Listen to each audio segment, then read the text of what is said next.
Grimm's Fairy Tales, The Adventures of Chanticleer and Partlet. By Jacob Grimm and Wilhelm Grimm. Translated by Edgar Taylor and Marian Edwards. Chapter 1. How they went to the mountains to eat nuts. "The nuts are quite ripe now," said Chanticleer to his wife Partlet. "Suppose we go together to the mountains, and eat as many as we can, before the squirrel takes them all away." "With all my heart," said Partlet. "Let us go and make a holiday of it together." So they went to the mountains, and as it was a lovely day, they stayed there till the evening. Now, whether it was that they had eaten so many nuts that they could not walk, or whether they were lazy and would not, I do not know. However, they took it into their heads that it did not become them to go home on foot.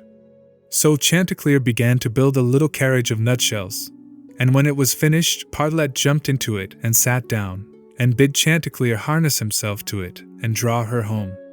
"That's a good joke," said Chanticleer. "No, that will never do. I had rather by half walk home.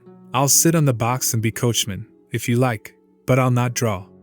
While this was passing, a duck came quacking up and cried out, "You thieving vagabonds, what business have you in my grounds? I'll give it you well for your insolence." And upon that she fell upon Chanticleer most lustily.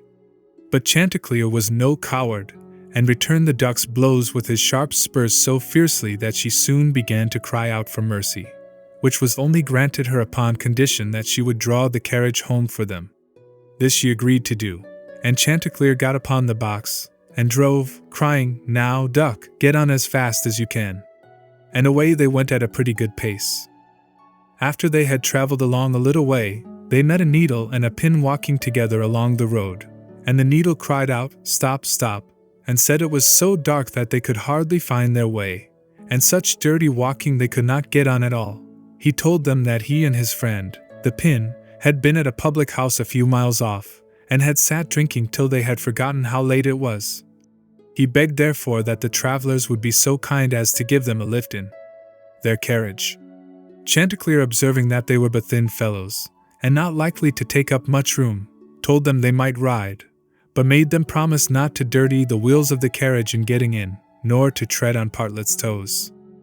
Late at night they arrived at an inn, and as it was bad traveling in the dark, and the duck seemed much tired, and waddled about a good deal from one side to the other, they made up their minds to fix their quarters there. But the landlord at first was unwilling, and said his house was full, thinking they might not be very respectable company. However, they spoke civilly to him, and gave him the egg which Partlet had laid by the way, and said they would give him the duck, who was in the habit of laying one every day. So at last he let them come in, and they bespoke a handsome supper, and spent the evening very jollily. Early in the morning, before it was quite light, and when nobody was stirring in the inn, Chanticleer awakened his wife, and fetching the egg, they pecked a hole in it, ate it up, and threw the shells into the fireplace. They then went to the pin and needle, who were fast asleep, and seizing them by the heads, stuck one into the landlord's easy chair and the other into his handkerchief, and having done this, they crept away as softly as possible. However, the duck, who slept in the open air in the yard, heard them coming, and jumping into the brook which ran close by the inn, soon swam out of their reach. An hour or two afterwards the landlord got up, and took his handkerchief to wipe his face, but the pin ran into him and pricked him. Then he walked into the kitchen to light his pipe at the fire, but when he stirred it up the eggshells flew into his eyes, and almost blinded him.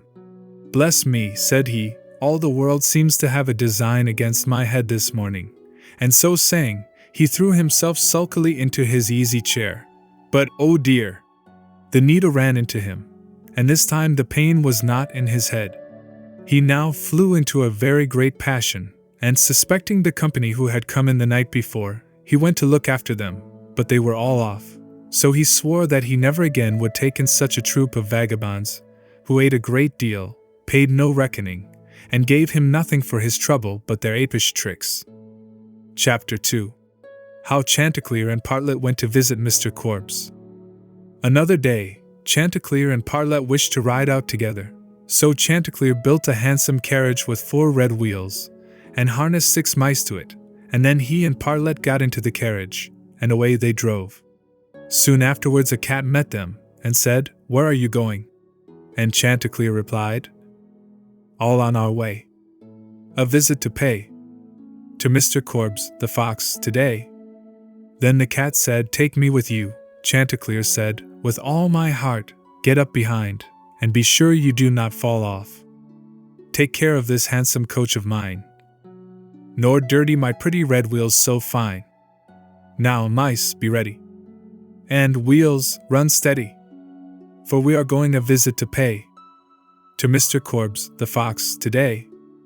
Soon after came up a millstone, an egg, a duck, and a pin, and Chanticleer gave them all leave to get into the carriage and go with them.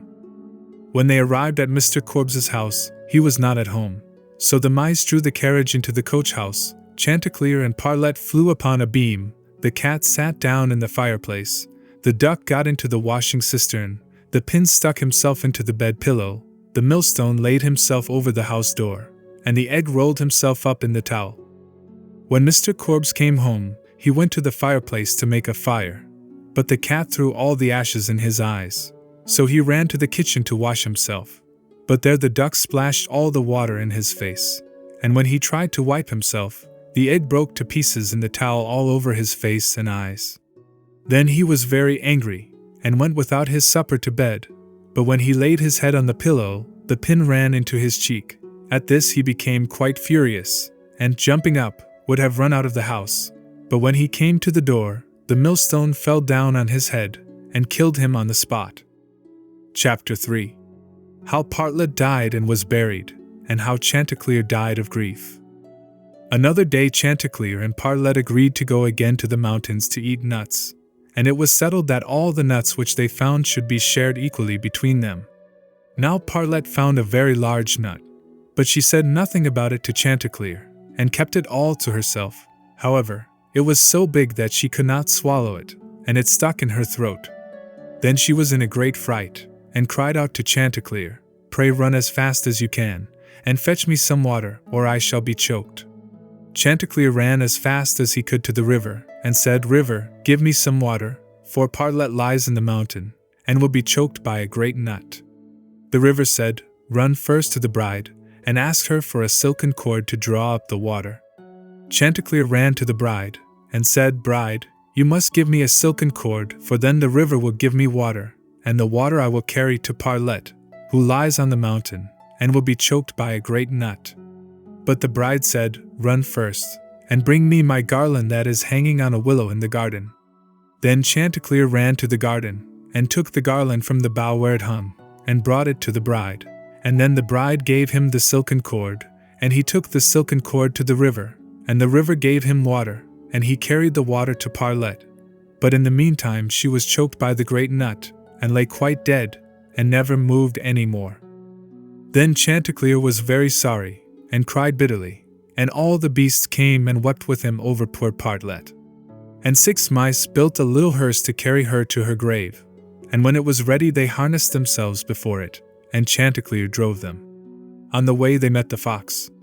"Where are you going, Chanticleer?" said he. "To bury my Partlet," said the other. "May I go with you?" said the fox. "Yes, but you must get up behind, or my horses will not be able to draw you." Then the fox got up behind, and presently the wolf, the bear, the goat, and all the beasts of the wood came and climbed upon the hearse. So on they went till they came to a rapid stream. "How shall we get over?" said Chanticleer. Then said a straw, "I will lay myself across, and you may pass over upon me." But as the mice were going over, the straw slipped away and fell into the water, and the 6 mice all fell in and were drowned. What was to be done? Then a large log of wood came and said, "I am big enough. I will lay myself across the stream, and you shall pass over upon me." So he laid himself down, but they managed so clumsily that the log of wood fell in and was carried away by the stream. Then a stone, who saw what had happened, came up and kindly offered to help poor Chanticleer by laying himself across the stream, and this time he got safely to the other side with the hearse, and managed to get Partlet out of it. But the fox and the other mourners, who were sitting behind, were too heavy, and fell back into the water and were all carried away by the stream and drowned. Thus Chanticleer was left alone with his dead Partlet, and having dug a grave for her, he laid her in it, and made a little hillock over her. Then he sat down by the grave, and wept and mourned, till at last he died too, and so all were dead.